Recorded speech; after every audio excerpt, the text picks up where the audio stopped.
요한복음 15장 9절에서부터 17절까지입니다. 아버지께서 나를 사랑하신 것 같이 나도 너희를 사랑하였으니 나의 사랑 안에 거하라. 내가 아버지의 계명을 지켜 그의 사랑 안에 거하는 것 같이 너희도 내 계명을 지키면 내 사랑 안에 거하리라. 내가 이것을 너희에게 이름은 내 기쁨이 너희 안에 있어 너희 기쁨을 충만하게 하려 함이라. 내 계명은 곧 내가 너희를 사랑한 것 같이 너희도 서로 사랑하라 하는 것이니라.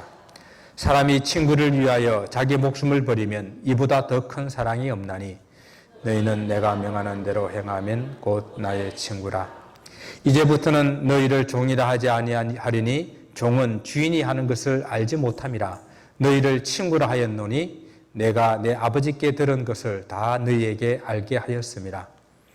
너희가 나를 택한 것이 아니요 내가 너희를 택하여 세웠나니 이는 너희로 가서 열매를 맺게 하고 또 너희 열매가 항상 있게 하여 내 이름으로 아버지께 무엇을 구하든지 다 받게 하려 함이라. 같이 봅니다. 내가 이것을 너희에게 명함은 너희로 서로 사랑하게 하려 함이라. 아멘. 우리 기독교를 가장 대표할 수 있는 단어를 말하라 할 때 사랑이라고 대답하는 것에 대해서는 아마 이견이 없을 것이라고 생각합니다. 그러면은 오늘날 교회를 대표할 수 있는 단어를 사랑이라고 이렇게 우리가 말할 수가 있을까요? 또 우리 믿는 사람, 우리 크리스천들을 대표할 수 있는 말을 사랑이라고 이렇게 말할 수 있을까 의문이 듭니다. 몇 년 전 한 기독교 잡지에서 발표한 그런 설문조사 결과에 보게 되면은 비기독교인들의 눈에 비친 기독교인의 모습이라 가지고 설문조사를 했는데 이런 조사가 나왔습니다. 교회에서는 어떤지는 몰라도 이기적인 경우가 많았다라는 응답에 31.4%가 됩니다. 그리고 생활에 성실하기는 하나 인격적으로는 문제가 있다라는 그런 답에 22.9%가 답을 했습니다. 그리고 비기독교인들보다는 더 위선적이고 자기중심적이도 보였다라는 그런 대답이 18.6%가 되었습니다. 모범적인 생활 태도와 인격이 느껴지고 사귀고 싶다라는 그런 응답은 17.1%에 불과했습니다. 만약 우리 교회를 믿지 않는 다른 사람들에게 설문조사를 하게 되면 우리 교회는 어떤 대답을 가질 수 있을까? 아니면 또 이 주위에 우리를 알고 있는 그런 다른 교회들에게 남가주에서 사는 교회를 어떻게 생각하십니까? 라고 이렇게 질문했을 때에 어떤 대답을 얻을 수 있을까? 한번 고민을 해보았습니다. 오늘 우리는 지난주 설교 제목에서 단어 하나만 이게 차이가 나는 그러한 제목을 만나게 됩니다. 혹시 여러분 지난주 설교 제목이 무엇인지 기억하십니까? 네, 주님 안에 거하라. 오늘 설교 제목은 주님 사랑 안에 거하라. 한끗 차이죠. 사랑이라는 단어가 이렇게 포함되어 있습니다. 그러면은 주님 안에 거하라라는 말과 주님 사랑 안에 거하라는 말에 어떤 차이가 있을까요? 여러분 기억하신다고 한다면 지난주 이렇게 설교에 있어서는 주님 안에 거하라라는 이 말은 두의 문제가 아니라 비의 문제라 그랬습니다. 그죠? 내가 어떤 존재가 되느냐의 문제로서 내가 예수라는 포도나무에 붙어 있기만 하면은 된다라고 그랬어요. 붙어 있는다고 하는 것은 내가 예수를 믿고 구주로 영접하는 것, 믿는 것이라고 말했습니다. 그래서 가지가 포도나무 줄기에 붙어 있기만 하면은 열매를 맺는다고 하는 것은 예수님을 믿기만 하면은 구원을 얻는 것, 그것을 의미한다라고 말씀을 드렸습니다. 내가 구원을 얻기 위해서 내가 끙끙거리며 어떤 노력할 필요가 없다라는 것이에요. 믿기만 하면 됩니다. 그런 의미에서는 포도나무가 맺는 열매는 성도가 예수님을 믿어서 얻게 되는 영생의 열매, 생명의 열매라는 것이죠. 그렇다고 한다면은 오늘 예수 사랑 안에 거한다라는 이 말은 조금 차원이 다른 그런 말씀입니다. 주님을 믿어 구원을 얻는 성도가 어떻게 사느냐라는 그런 문제를 말씀하고 있습니다. 즉, 비가 되고 난 다음에 두의 문제를 우리는 다루고 있는 것입니다. 주님을 믿고 따르는 제자라면은 어떤 삶을, 어떤 사람이 되어야 될까, 어떤 삶을 살아야 할까라는 두의 문제라는 것입니다. 쉽게 말하면 뭐 이런 문제라고 할 수 있겠죠. 사람들이 교회가 무엇이냐라고 이렇게 질문하면은, 교회는 예수님을 구주로 믿는 사람들이 모여 있는 곳, 혹은 모여 있는 사람들, 이것을 교회라고 말합니다라고 우리는 대답을 하죠. 그러나 교회가 무엇을 하느냐, 무엇을 해야 되느냐라고 질문하게 되면은 예수를 믿는 이 사람들이 모인 이 사람들이 무엇을 해야 되느냐라는 그 질문을 하는 것이잖아요.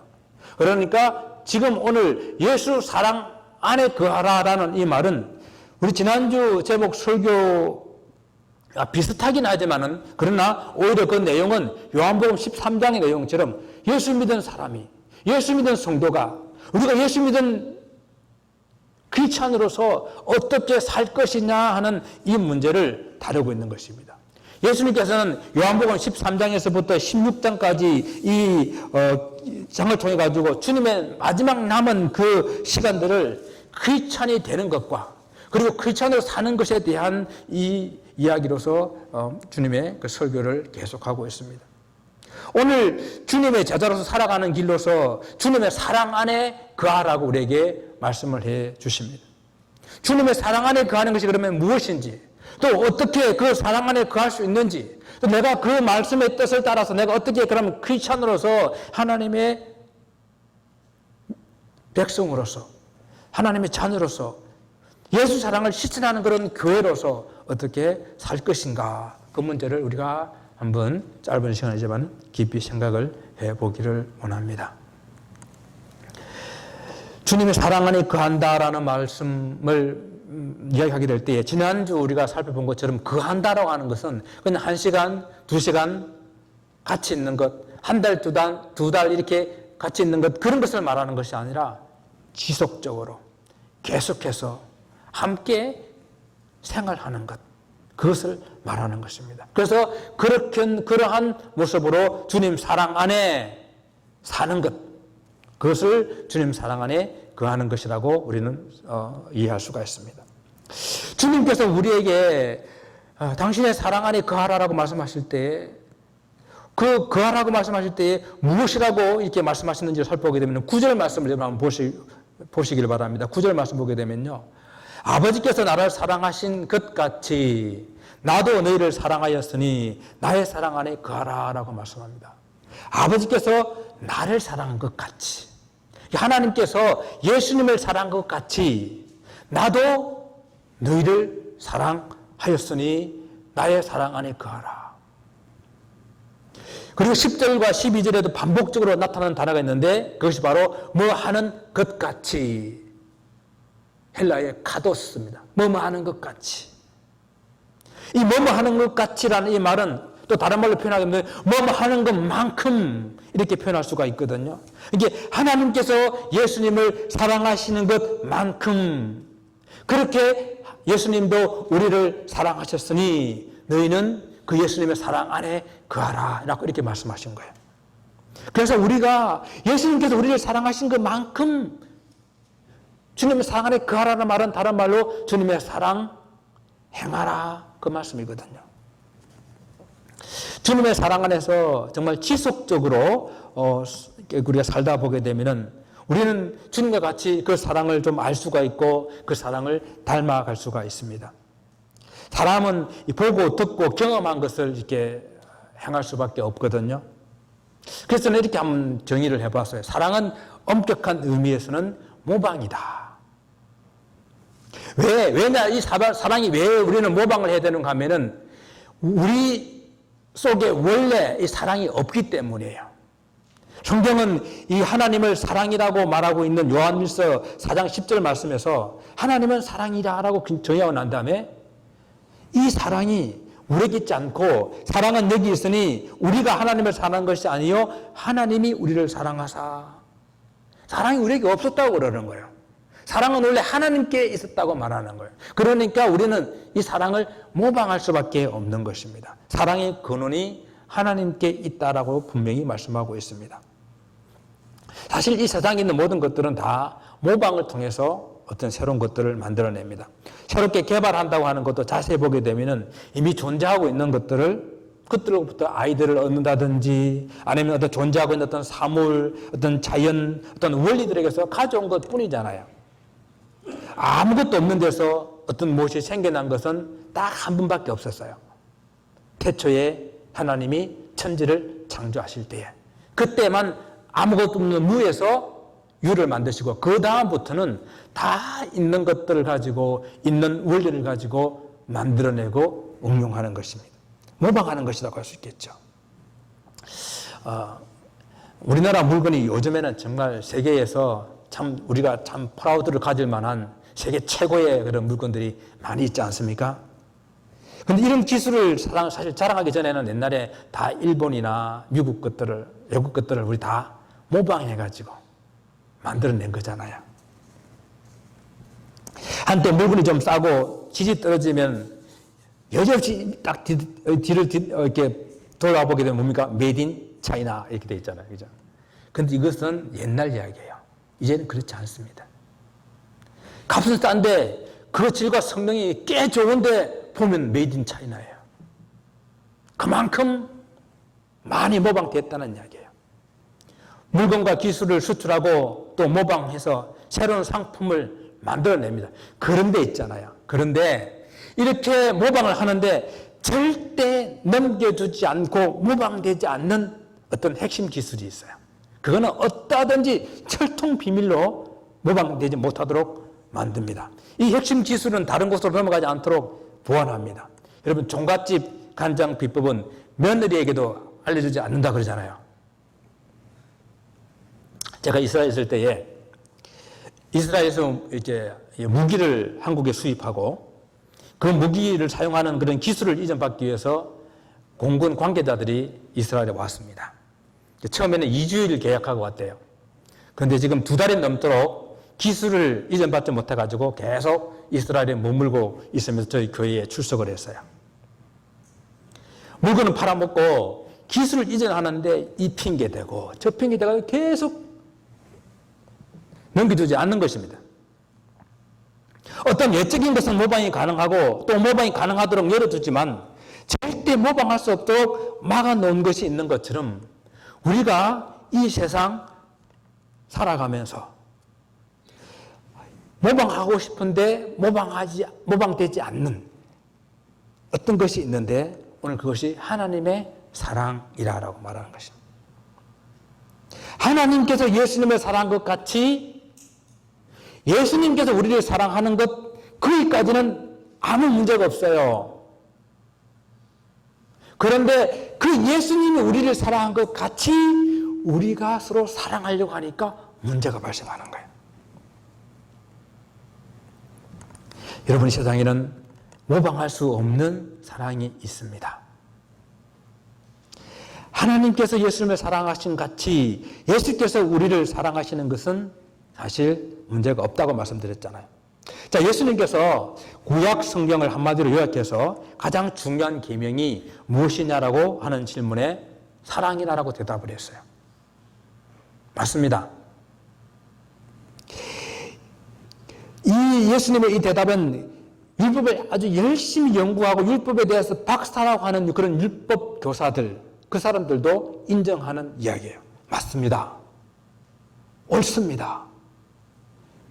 구약 율법의 모든 것들을 다 요약하게 되면 하나님을 사랑하는 것과 이웃을 사랑하는 것 그 안에 다 들어있다는 그 말씀이 옳습니다. 라고 이렇게 인정을 했거든요. 하나님의 계명인 이 사랑을 가장 잘 지키신 분은 바로 예수 그리스도라고 할 수가 있습니다. 왜? 이 성경의 계명의 한마디를 사랑이라고 할 수 있는데 이 사랑을 그 온몸으로 실천하신 분이 바로 예수 그리스도 아니십니까? 예수 그리스도께서는 당신의 몸을 통해서 십자가를 통해서 이 사랑의 극치인 그 사랑을 보여주셨기 때문입니다. 그런데 문제는 하나님께서 예수님을 사랑하실 것 같이 예수께서 우리를 사랑하시는 것은 가능한데 다시 우리가 예수께서 우리를 사랑하신 것처럼 우리가 서로 사랑하는 것 그것이 가능하지 않는다는 것에 문제가 있다는 이야기입니다. 예수께서 아버지 하나님을 닮아서 사랑하는 것은 문제가 되지 않아요. 하나님과 예수님 사이의 그 핵심 기술은 아무리 문제 없이 모방되고 옮겨옵니다. 그런데 우리가 그 예수님을 닮아서 이웃을 좀 사랑해 보려고 하는데 잘 안 된다는 거예요. 그것 때문에 늘 우리는 넘어지고 문제 속에 살아가는 것입니다. 그런데 우리는 하나님 아버지께서 예수님, 하나님 아들이신 예수님을 어떻게 사랑했는지를 한번 우리가 생각해 보기를 원합니다.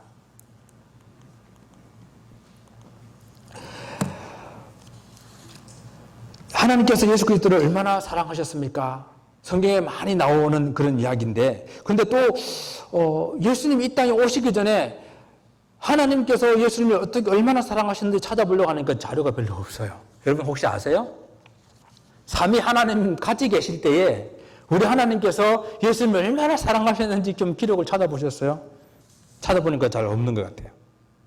그게 된 정보는 없습니다. 그러나 분명한 것은 하나님과 우리 예수님은 한 분이셨고 한 분이시기 때문에 서로 사랑한다는 것은 의미가 없을 정도로 하나님과 예수님은 사랑 그 자체였습니다. 내가 내 몸을 사랑한 것 같이 그렇게 자연스럽게 하나님과 예수님은 서로 사랑할 수밖에 없는 그런 존재였다는 것입니다. 그런데 그분이 이 땅에 육신을 입고 오시고 난 다음에 우리가 예수님을 하나님의 아들의 관점에서 하나님과 예수님과 아들과 그런 관계에서 우리가 바라보게 됐을 때에 하나님께서 그 예수님을 얼마나 사랑하시는지를 직접 말씀하신 내용들이 나온다는 것이죠. 자, 하나님께서 아들 예수님을 얼마나 사랑하시는지 우리에게 말씀으로 선포하셨습니다. 예수님께서 세례 요한에게 세례를 받으실 때와 그리고 변화산에서 세 제자들과 함께 올라갔을 때에 그곳에 변화되었을 때에 하늘로부터 소리가 있었습니다. 이는 내 사랑하는 아들이요. 너는 저의 말을 들으라. 이는 내 사랑하는 아들이니 너희는 저의 말을 들으라. 하나님께서 직접 하나님의 음성으로 예수님을 이는 내 사랑하는 아들이다라고 분명하게 선포해 주신 것입니다. 아마 주님께서는 그의 사명을 끝까지 감당할 수 있었던 것도 하나님의 이 사랑에 대한 확신 때문이었을 거라고 저는 생각합니다. 마지막 순간까지 이 하나님 아버지의 뜻을 이루기 위해서 절규하며 부르짖을 때에도 십자가 위에서 그 영혼을 사랑하는 하나님께 맡길 때에도 하나님께서 당신의 아들 예수 그리스도를 사랑하는 이 사랑을 확신하고 있었기 때문에 주님께서는 그렇게 할 수 있었을 것입니다. 사도 바울은 에베소서를 통해 가지고 하나님께서 죽기까지 순종하신 그 예수님을 얼마나 높이셨는가를 말씀하고 있습니다. 죽은 자 가운데서 다시 살리시고 하늘에서 자기의 오른편에 앉히사 모든 통치와 권세와 능력과 주권을 이 세상에서뿐만 아니라 오는 세상에 일컫는 모든 이름 위에 뛰어나게 하시고 모든 만물을 그 발 아래 복종하게 하시고 또 그를 만물 위에 교회의 머리로 삼으셨느니라. 교회를 가장 잘 말해주고 있는 에베소서를 통해 가지고 이렇게 이야기하고 있습니다. 아버지께서 아들에게 줄 수 있는 모든 고난 그것을 다 넘겨줄 정도로 하나님께서는 그 아들 예수 그리스도를 사랑하셨습니다. 요한복음 5장 26절에서는 아버지께서 자기 속에 있는 생명을 아들에게도 주셨고 그 아들에게 생명 있게 하시고 또 인자됨으로 말미암아 심판하는 권세를 주셨다라고 말씀하셨습니다. 하나님 안에 있는 생명이 어떤 생명인 줄 아세요?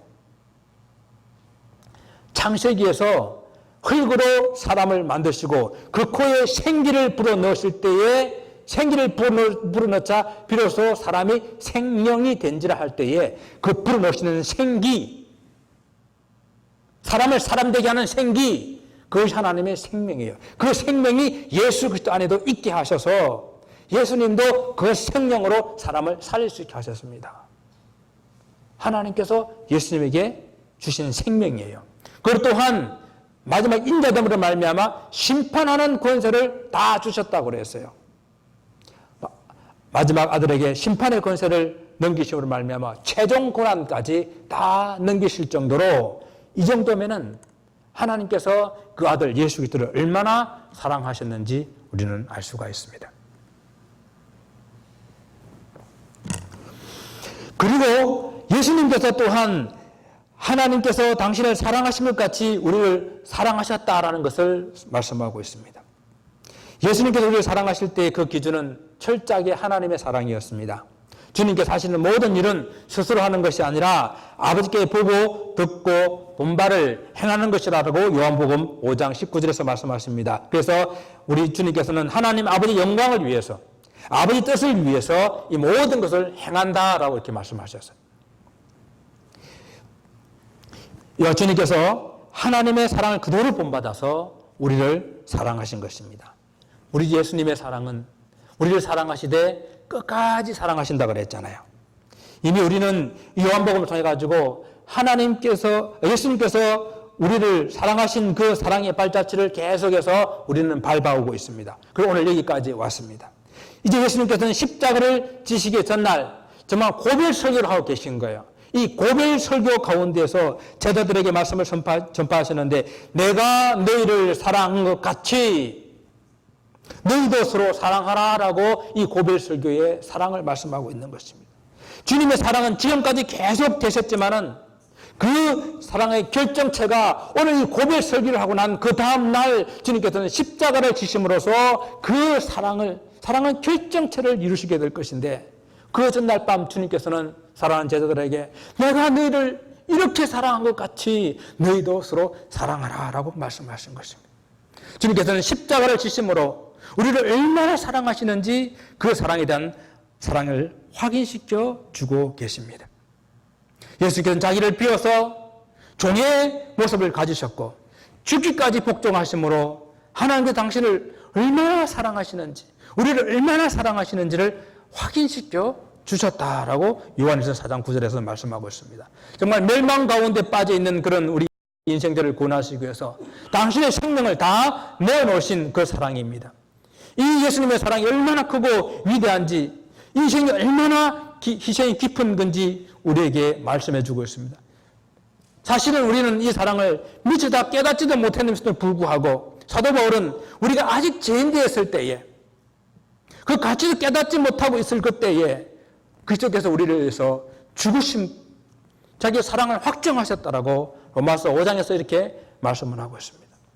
이렇게 십자가는 하나님께서 우리를 사랑하시는 그 사랑과 예수 그리스도께서 우리를 사랑하시는 그 사랑을 단 한 번에 보여주신 그런 사랑의 극치입니다. 십자가는 그래서 하늘과 땅을 이어놓았고, 그 십자가는 사람과 사람을 이어놓은 최고의 사랑입니다.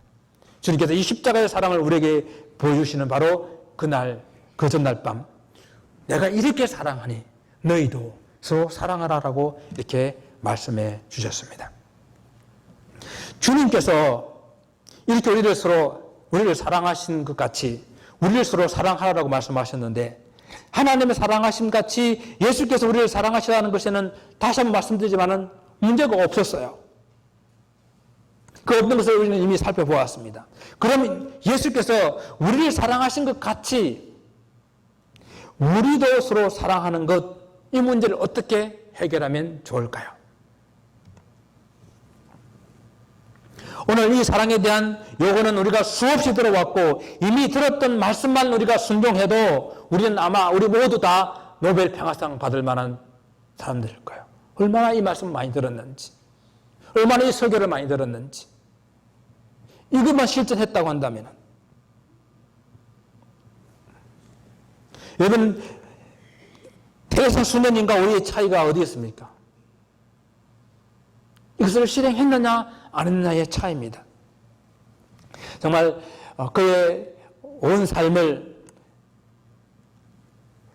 지체장애자, 정신박애자들을 위해서 인생을 바쳤던 헨리 라우엘이라는 사람이 자기보다 더 훌륭한 그런 마더 테레사 그 수녀를 인도에서 방문할 때에 그는 이렇게 질문합니다. 헨리 라우엘은 이분도 정말 유명한 그런 박사요, 교수였는데 그 모든 것을 다 포기하고 캐나다의 정신박약자들을 위해서 그의 온 인생을 바친 그런 분입니다. 그분도 훌륭한데 인도에 있는 테레사 수님을 방문해서 이렇게 질문했습니다. 당신이 그렇게 성자와 같이 정말 예수님 같이 그렇게 삶을 살 수 있던 비결이 무엇입니까? 그때 이 나우엔의 질문을 들었던 테레사 수녀님은 아주 평범한 대답, 그러나 그 현지 나온 마음속에 깊이 새길 수 있는 그런 대답을 했다고 합니다. 무슨 비결이 있겠습니까? 그냥 주님 말씀 따르려고 노력했을 뿐입니다. 그리고 주님의 종들이 준 그 말씀을 따르려고 노력하다 보니까 여기까지 온 것입니다. 정말 하나님의 사랑을 우리가 몰랐을가 아니라 주님께서 우리를 얼마나 사랑했는지를 우리가 몰랐을가 아니라 그 사랑을 알면서 우리가 실천하지 못했다라는 것입니다. 그래서 오늘 우리는 우리가 이 사랑을 실천할 수 있는 그 문제를 어떻게 해결할까 다시 한번 고민해 보기를 원합니다. 지난주에 설교와 설교 비교해가지고 지난주에 설교가 두의 문제가 아니고 비의 문제라고 말씀을 드렸잖아요. 어떻게 존재할 것인가 그 문제라고 말씀드렸습니다. 그렇다면 이번 주는 우리가 어떻게 주님의 사랑을 실천할 것인가, 내가 어떻게 크리스찬으로서 살아갈 것인가 하는 그 문제입니다. 내가 아버지의 아들이 되는 것은 내 힘으로 되는 것이 아니잖아요. 아버지가 낳아주셔서 내가 아들이 되는 것입니다. 내가 하나님의 자녀가 되는 것도 마찬가지로 내 힘으로 되는 것이 아니라 내가 예수를 믿음으로 하나님의 자녀로 거듭나게 된 것이거든요. 그러나 아버지와 같은 아들이 되는 것은 다른 문제예요. 그죠? 아버지께서 원하는 그 아들이 되는 것은 다른 문제란 말입니다. 아버지께서 나를 낳아주셔서 아들이 될 수는 있는데 아버지 같은 그런 사람이 되기 위해서는 내가 가만히 있는다고 아버지 같은 아들이 되지 않아요. 아버지 같은 아들이 되기 위해서 내가 부단히 노력해야만 아버지 같은 아들이 될 수 있다라는 것입니다. 아버지께서 원하시는 그 뜻을 따라 살아갈 때에 그런 아들이 될 수 있다라는 것입니다. 그것을 우리 주님께서는 이렇게 표현하셨어요. 아버지의 계명을 지켜 그 사랑 안에 내가 거했다. 우리 예수님께서 우리 아버지의 그 계명을 내가 열심히 지켜서 내가 아버지의 사랑 안에 거했다. 마찬가지로 너희들도 내 계명을 지켜서 내 사랑 안에 거하면 안 되겠느냐. 그렇게 말씀을 하시는 거예요. 주님의 계명을 지킬 때에 우리가 그 사랑 안에 거할 수 있다라는 것입니다. 두 번째는 그러면 이미 주님께서 주신 새 계명이 무엇인지 우리는 살펴보았잖아요. 주님께서 주신 새 계명이 무엇입니까? 서로 사랑하라는 것이었습니다. 오늘 우리는 다시 서로 사랑하라는 말씀을 주님 주신 계명으로 지킴으로 우리가 주님 사랑 안에 거할 수 있기를 바랍니다. 우리는 내가 너희를 사랑한 것 같이 너희도 서로 사랑하라 하는 이 계명을 어떻게 우리 삶 속에 실천할 것인가 고민하고 또 고민하지 않으면 안 된다는 이야기입니다. 그래서 제가 이 고민을 가지고 지난번에도 말씀을 드렸지만은 다시 우리에게 말씀을 드리는 것은 먼저 우리는 우리 교회 안에서 우리가 서로 사랑하는 이 사랑의 실천을 해야 합니다. 먼저 내 가까운 곳에서부터 정말 우리는 사랑하는 실천을 다시 한번 하기를 고민을 드립니다.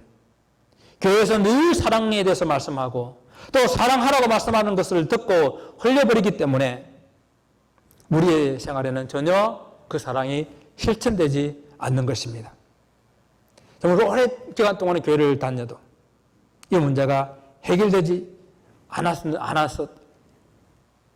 그럼에도 불구하고 우리는 스스로 나는 그리스도인이다 이렇게 생각을 합니다.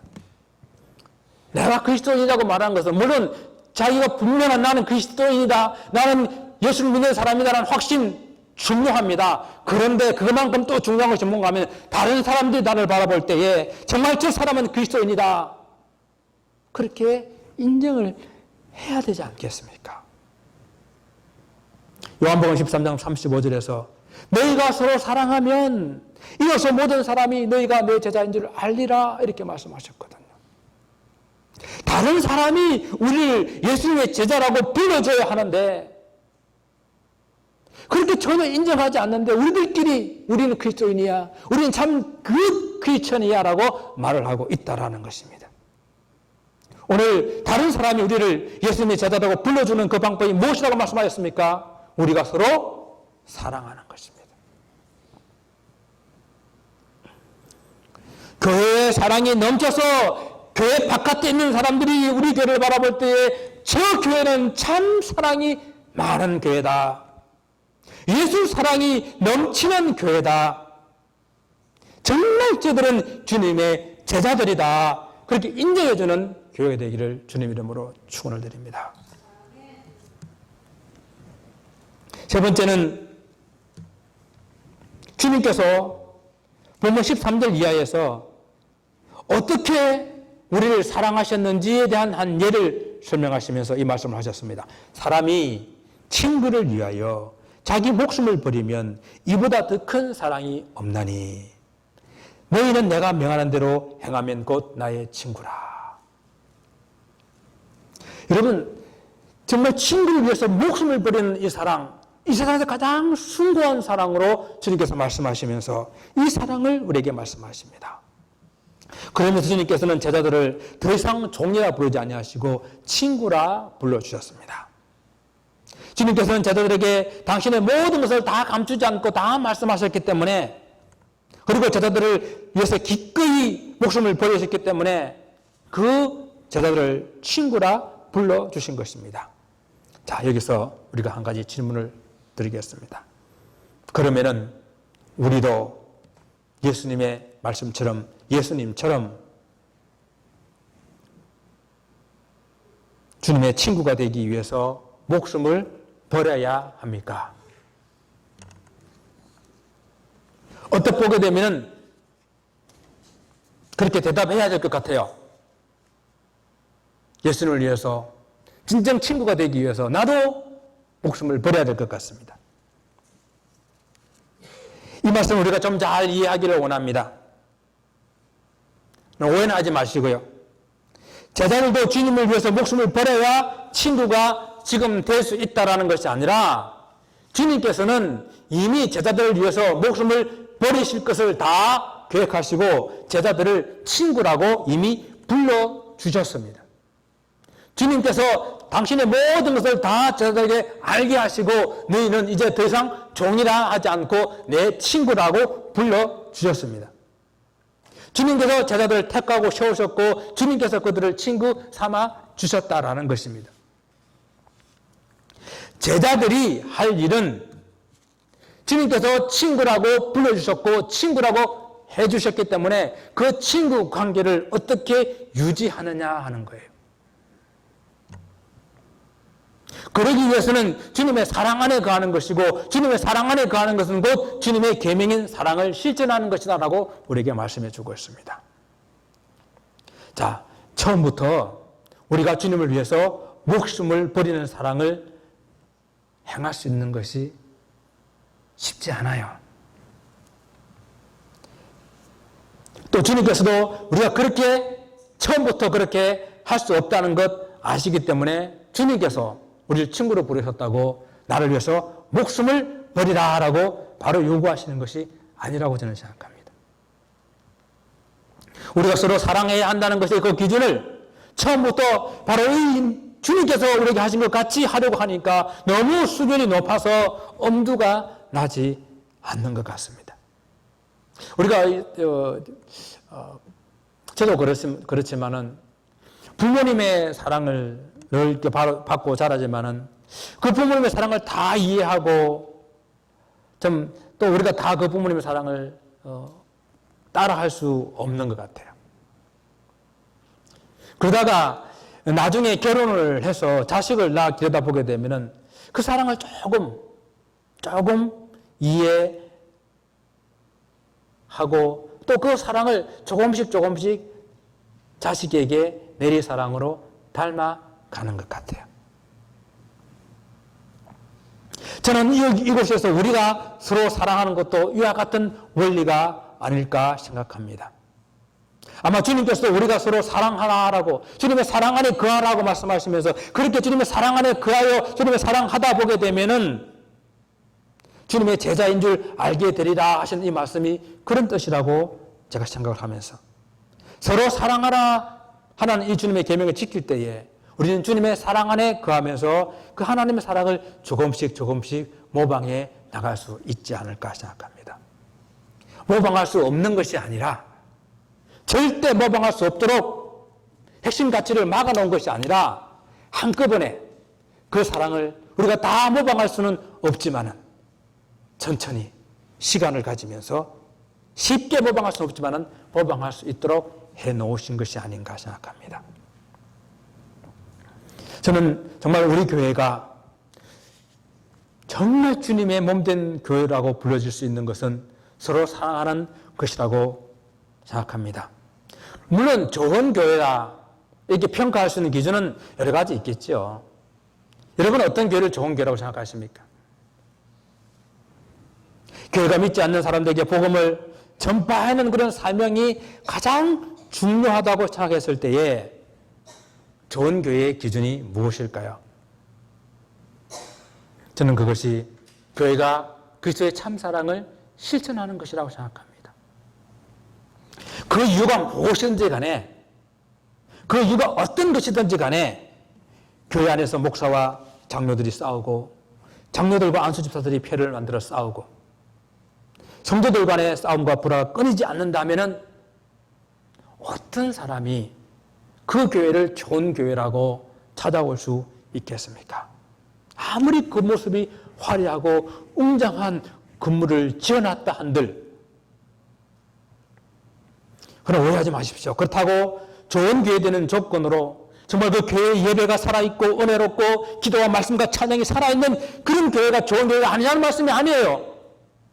그런 교회가 좋은 교회예요.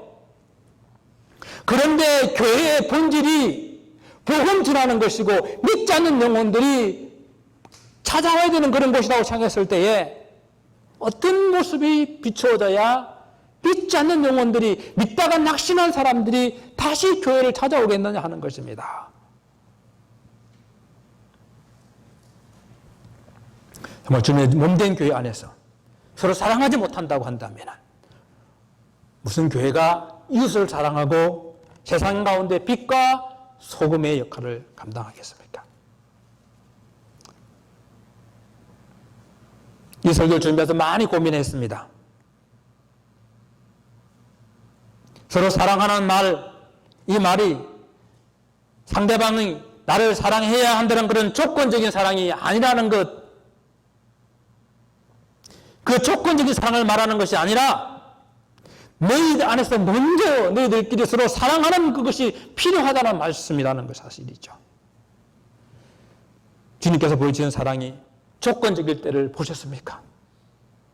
서로 사랑하고 서로 잘해야 되는 건 맞는 말입니다. 그런데 상대방이 잘해야 나도 잘한다. 아무리 나만 잘해도 소용없다는 그런 생각이 있는 한 우리 사랑은 결코 지속적일 수도 없고 순수할 수도 없습니다. 그래서 우리 사랑은요, 인내가 필요한 것 같아요. 사랑장 하게 되면 고린도서 13장이잖아요. 고린도서 13장에서 사랑은 오래 참고 사랑은 온유하며 이렇게 사랑에 대해서 말씀을 하시면서 그 마지막 절에는 모든 것을 참으며 모든 것을 믿으며 모든 것을 바라며 모든 것을 견디느니라 라고 말했습니다. 이 말씀은 한 번, 두 번 참아보고 한 번, 두 번 온유해보고 하는 그런 사랑이 아니라 모든 상황에서 모든 사람에 대해서 계속해서 지속적으로 하는 것이 그것이 사랑이다라고 말씀하시는 거예요. 제자들이 처음부터 주님을 위해서 목숨을 거는 사랑을 한 것이 아닙니다.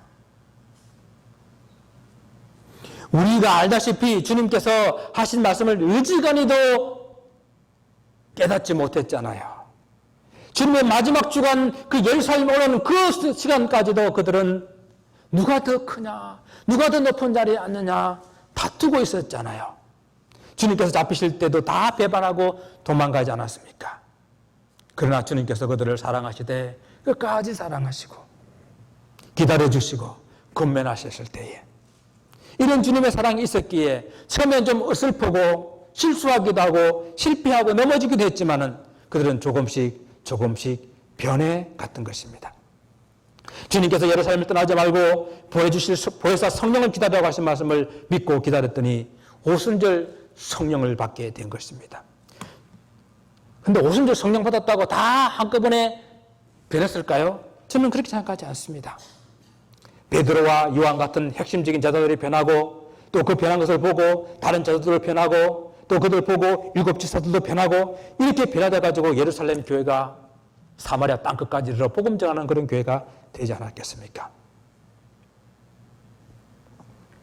포기하지 않고 주님의 사랑 안에 거하며 조금씩 실천해 나갈 때에 급기야는 그들도 정말 친구를 위해서 목숨을 버리는 그 사랑이 가장 귀하다고 했는데 그 자기의 목숨을 내어놓기까지 순교하는 자리까지 그들이 나아갈 수 있지 않았을까 생각합니다. 사랑하는 성도 여러분, 주님의 사랑하는 방법이, 주님의 사랑 안에 거하는 방법이 여기에 있습니다. 우리가 도달해야 하는 사랑의 목표는 주님께서 나를 사랑하신 같이, 우리 목표는 거기에 두자고요.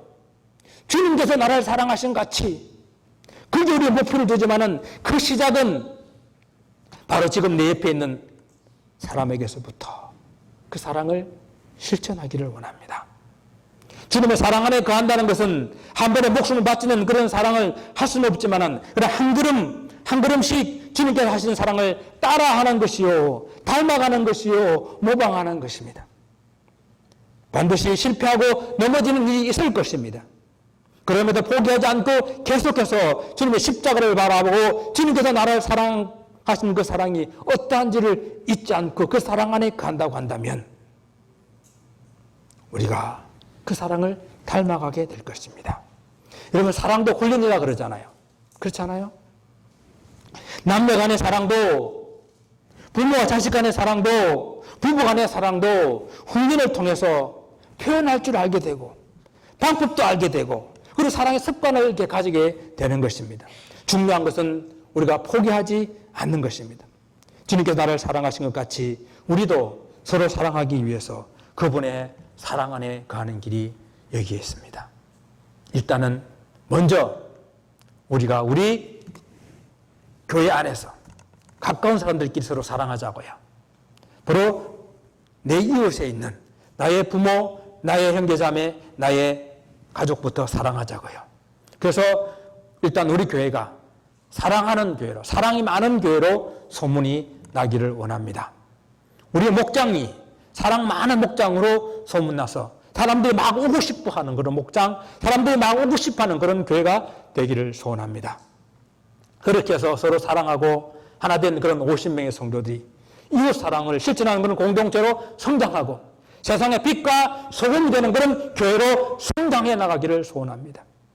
주님께서 서로 사랑하는 것을 꼭 실천하게 하기 위해서 우리에게 이것을 명령이라고 말씀하셨습니다. 서로 사랑하여 주님의 사랑을 실천하고 그 사랑 안에 거하는 것을 주님의 명령으로 받으시고 오늘 이 순간부터 하나씩 실천해 나가시는 저 여러분 되시기를 주님 이름으로 축원을 드립니다. 기도하겠습니다. 아버지 하나님, 하나님께서 우리 예수님을 얼마나 사랑하셨는지 또 우리 주님께서는 그와 같이 우리를 사랑하셨다고 말씀하셨습니다. 그리고 주님께서 마지막 순간까지 우리에게 말씀하고 싶으신 것은 그와 같이 우리도 우리 형제자매를 서로 사랑하라 하는 것입니다. 하나님, 우리가 어떻게 이 사명을 감당할 수 있을까요? 어찌하면 이 사랑을 감당할 수 있을까요? 하나님, 지금 내 이웃부터 우리 교회 안에서부터 서로 사랑을 실천하는 우리가 되게 하셔서 점점 주님의 사랑을 닮아가는 우리가 되게 하여 주옵소서. 감사하며 예수 그리스도 이름으로 기도드리옵나이다.